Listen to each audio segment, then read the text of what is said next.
they claim to be positive, but they're really not. They're not empowering women or encouraging women at all. They're kind of breaking us down in a way. Hey, sweet teas. Thanks for joining me on another episode of Tea and Talk, where the tea is always hot and the talk is always sweet. If you are new, welcome. If you are returning, welcome back. Thanks for sipping with me. Don't forget to hit the subscribe button, hit the like button, comment below, and hit that notification bell so you never miss anything Tea and Talk. Today's episode's a little bit different. I actually have someone that I am interviewing because everybody's been talking about this modern woman type thing. So I will let her go ahead and introduce herself. Hi, my name's Talitha, 22. Because of how young she is, I wanted to bring her on and get her perspective. So are you single or in a relationship? I'm single. How long have you been single for? Honestly, about going on 3 months now. Okay. And what caused your last relationship not to work out? So I started seeing him after I was seeing someone else, and I kind of just jumped into that relationship to, I'm not going to say I jumped in it to get over someone. I just didn't think that it would go anywhere at first because my last situations just hadn't gone anywhere, so I just expected the same thing. But we actually ended up dating for a few months. Ended up breaking up. I just wasn't too happy. Honestly, I wasn't completely over the last guy. And I had my own, self-esteem and mental things that I just had to deal with myself personally to not have to, depend on someone to make me feel better. And he had some stuff he needed to work on, too, because he was kind of just depending on me to, just make his days better or, pick him up when he's down and his venting system. And I have no problem doing that for someone. It's just if you're not willing to help yourself, then I don't really know what else to do in that situation. Just kind of repeating the same stuff and the same issues, but not doing anything to help yourself. Gotcha. You seem very mature for your age. When it comes to you saying that you wanted to build up your self-esteem and work on yourself, what have you been doing within the last 3 months to do so? So at first, I think I started with, I don't think I really started until end of December, early January. We broke up in November around my birthday. And I started with just trying to be more positive, have a positive mindset and being more confident in myself. So yeah, I started listening to affirmations, and I started getting a little bit too much into the tarot readings and everything, but it did kind of bring me to a community where so stuff about manifesting and positivity and trusting the universe, and it just kind of put me in a better mindset to try and stay positive and speak positive, and what you put out there is what you're going to get back. So I kind of just stopped all the negativity, or trying my best to at least, and just doing me, not focusing on anybody but myself and my family, and registering for classes and trying to see what I can do in my job field to maybe make more money for myself.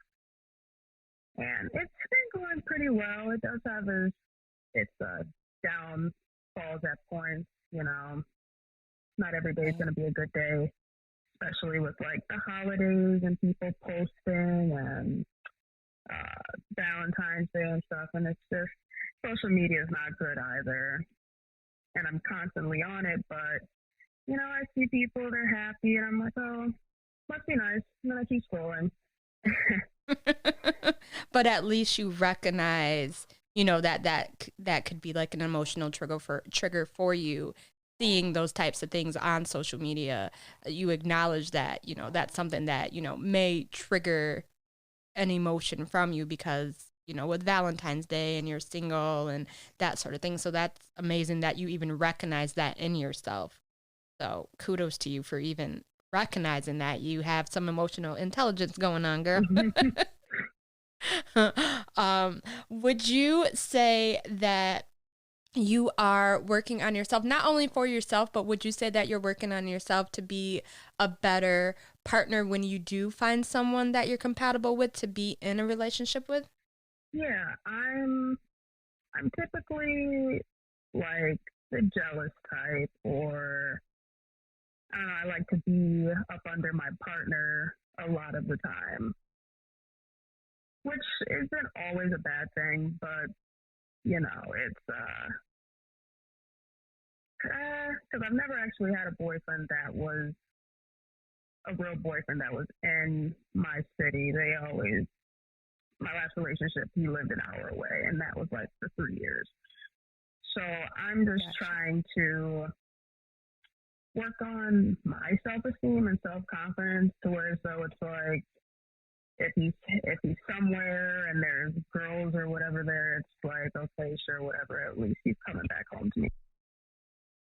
Like I go to the gym a lot as well, which I have been for a couple of years, but I just got back into it more seriously after my last relationship. Just working on myself, and going to the gym makes me feel better about myself. So then when I want to go out on the weekends and put my clothes on and I look good, and I'm like, okay, I'm out for the night. I look good. Right. Right. And it just boosts my self-esteem and my confidence more.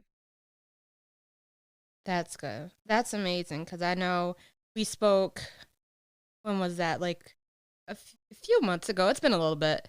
And you had mentioned to me that you were working on that because your confidence had been down. You mentioned like when you go out and you see like a girl who looks better or maybe has a better hairstyle, your confidence kind of dwindles a little bit. Mm-hmm. Would you say that has improved since you've been like going to the gym and working on those aspects in your life?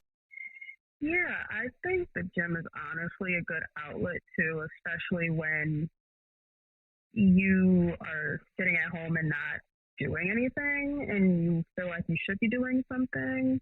Like it just kind of keeps my head from wandering, because I go to school in the morning and then I go to work and then I go to the gym for 2 hours. So it's it does definitely help. And there are a lot of very pretty girls out there, and I've learned a lot and changed a lot of my mindset once again.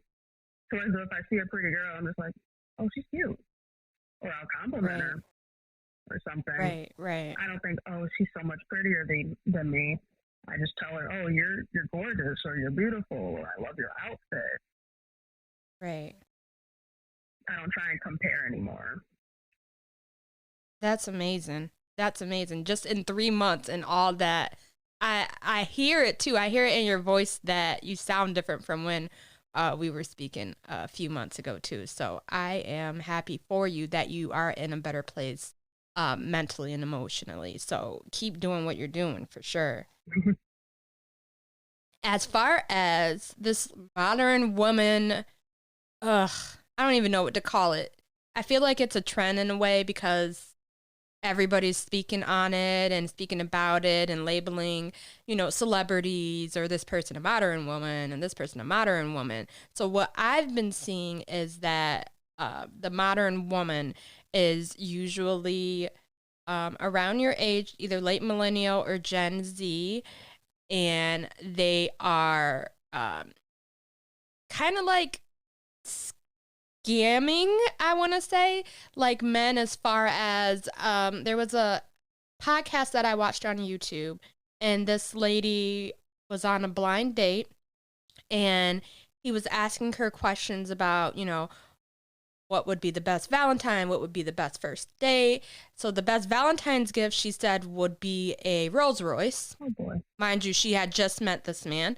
The best first date would be a trip to Mexico. Where are they doing that at? And he asked her, like, what kind of car do you drive right now? And she was like, oh, I drive a Ford. So how do you go from a Ford, ma'am, to a Rolls Royce?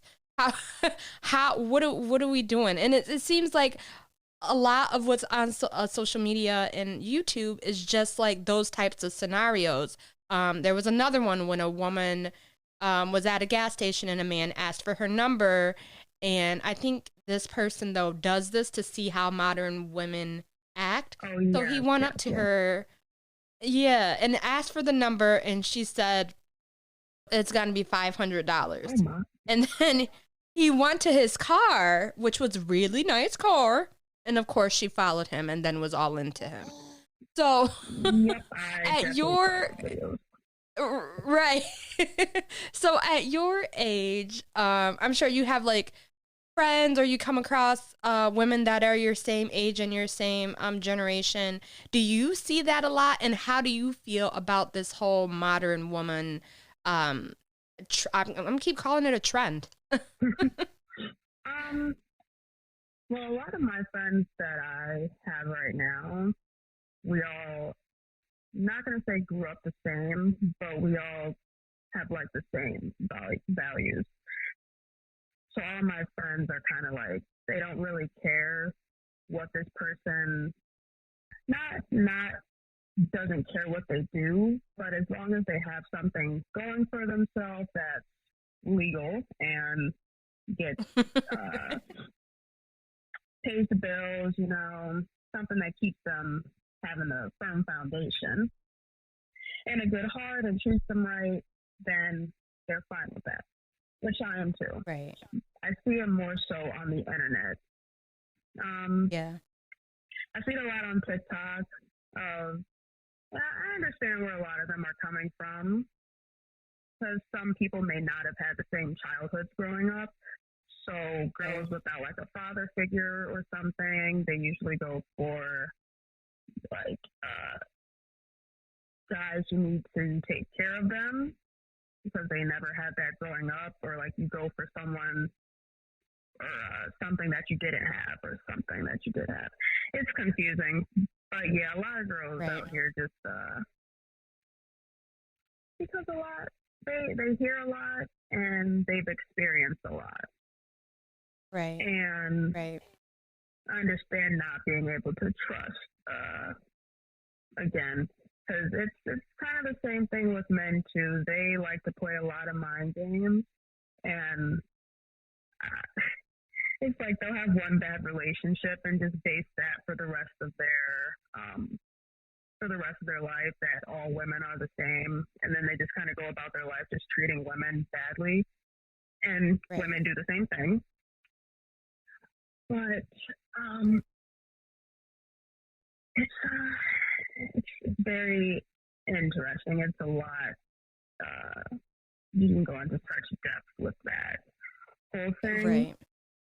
And a lot of women, I say the girls that are more in their later 20s are the ones who they'll treat men how men treat us or something, in a way. Gotcha. I don't know. There are a few podcasts that I've seen snippets of where it's like, if a man does this, then he doesn't like you, or if he does do that, it's a lot of controversy on a lot of stuff. It's a shame, It is. And I feel like a lot of it has a lot to do with like where we are today, like technology, what people see, what we're consuming in all aspects too, such as what we're watching on TV, what we're listening to, what we're reading.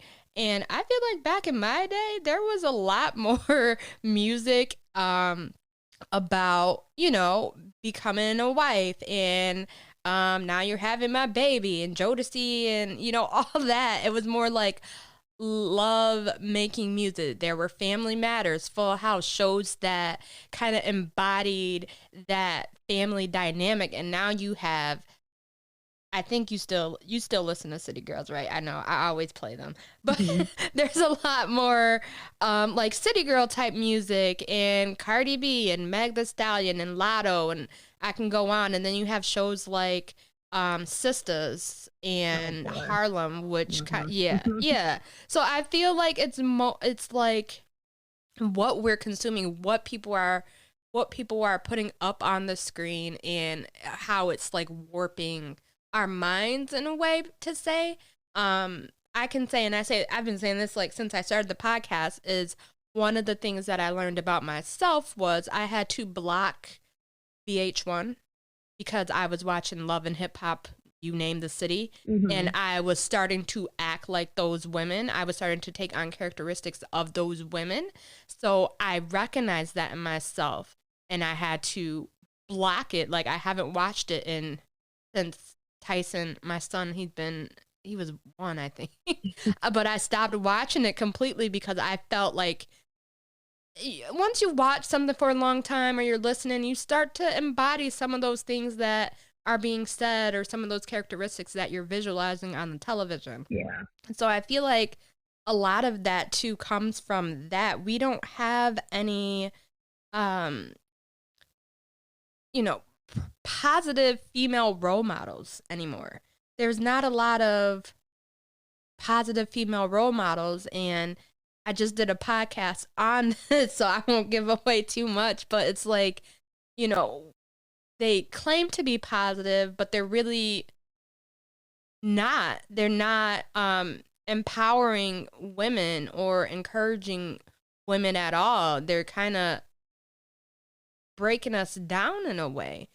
Um I feel like that's where we lack as a society is just, we're lacking in that area. And pop culture and that sort of thing is major in America. So of course it's going to influence a lot of young women, in addition to many other factors too. But like you said, you have TikTok. How many trends are going on TikTok? Um, or the trend where I seen it, there were a group of girls. They sit and they talk about all this. I think they're being sarcastic. Somebody did a podcast on this and thought it was serious, but I think they're being sarcastic. I hope they're being sarcastic. But they sit in the circle or whatever, and they talk about, oh, well, my man cheated on me and I went back to him. Yay! And they all clap, but they're all saying something along those lines. Oh yeah. I think that's like Have you seen that? it's like a how do you put it? Like delusional stuff that you Gotcha. do with your friends. Gotcha.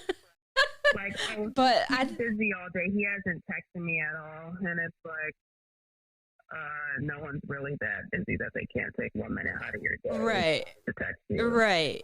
It's like, be So for real. right, seriously, you make time for what you want to make time for. But I think that is playing into a lot of what we're seeing. And my motto has always been to um, encourage, uplift, and celebrate women. And I just feel like there's so much out there that's just breaking us down in a way. You have the pop culture and you have these YouTube videos, and then you have the comments of all these trolls breaking them down even further. Mm-hmm. And it's just like, where is the spot where we uplift these women and encouraging them and we're helping them?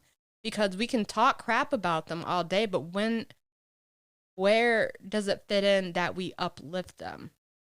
So I feel like that is playing a major role in what we're seeing today. How do you feel about that? Yeah, there's definitely. I don't think that that's ever gonna end with.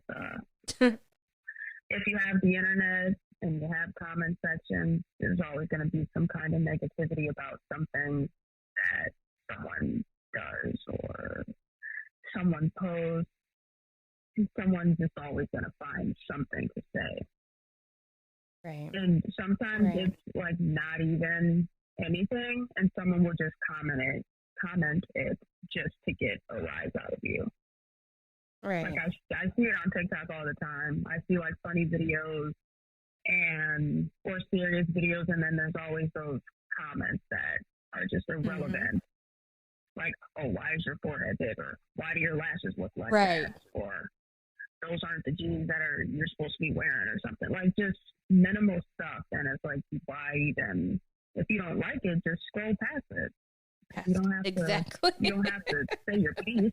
You can say it out loud to yourself while you're watching the video. Right. You don't have to comment. I don't think everyone has the emotional intelligence to even put that emotion to the side of what they're feeling to not. Like everybody has an opinion about everything, like literally everything. It could be the smallest of things and somebody's going to have an opinion about it. So you're right. That's definitely never going to change. Yeah, some people just don't have the willpower, I guess. I don't know. For real. Now, at 22, I want to ask you this. At 22 years old, mm-hmm.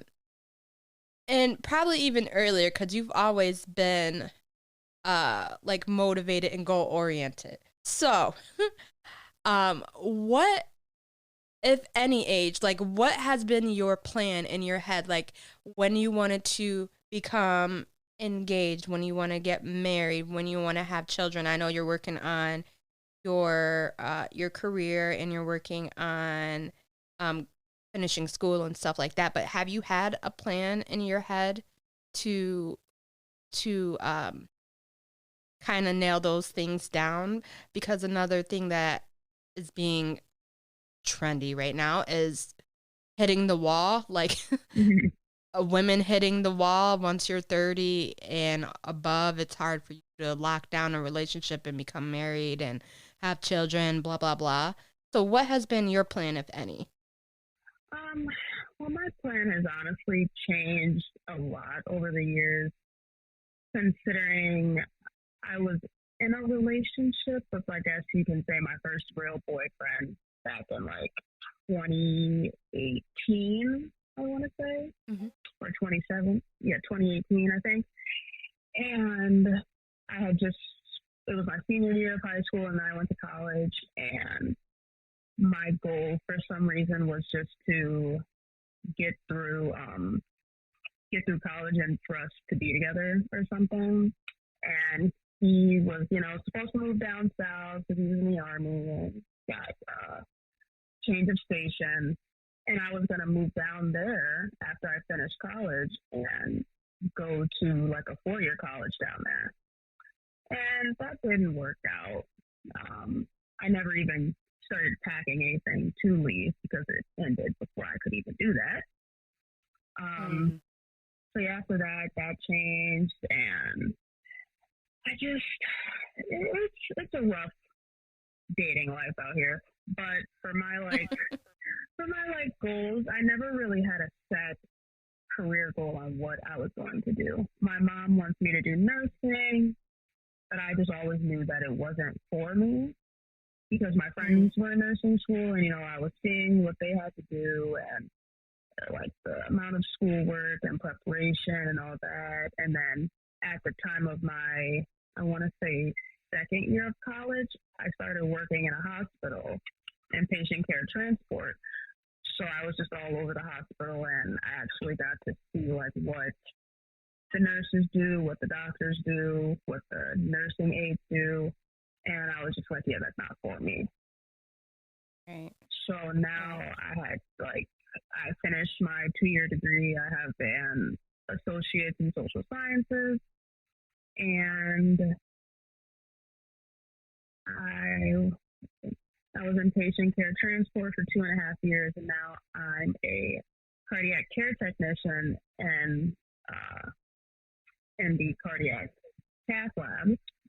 Look at you, 22 years old, girl. You got it going on. Yeah, it's a very it's definitely different from transport, and you get exposed to a lot more stuff, which is good. My boss is very flexible with my school schedules. I'm back in school right now. I'm taking prerequisites for a surgical technician program to get into in the fall. I work in our outpatient office. I do stress tests on people. I'm a perioperative aide in the OR 1 day a week. Like, I'm just doing all of that and school. Right. And so, yeah, my career goal is just to get exposure in the health field, which I am, and going to school and just trying to get a degree just to further my career. And my mom has honestly helped with that a lot since she's been at the hospital we work at for 21, maybe 22 years. So she I thought it was longer than that. Yeah, probably longer than that, because she was pregnant with me while she was working there. So obviously, I don't remember. 21 years ago. Yes. Yeah, she knows administrative people. She knows the doctors. She knows like the managers. So if I need something, I just ask her, and she just talks to someone, and I can shadow whomever I would like to, and just it's good. It's a good experience where I'm at, and I do plan to stay there probably for a year after my degree, just to see what it's like before I try and go someplace else. That makes sense. Oh, good for you. Thank you. That's to be so young, and then that's amazing too, girl. Now, what about that's your career goal? What about like your love goal? Find somebody that cares about me enough to actually do the right things, I guess. I always said that I would want to have kids at 27, but considering I'm 22 right now, I don't know. maybe 29, and just keep pushing it back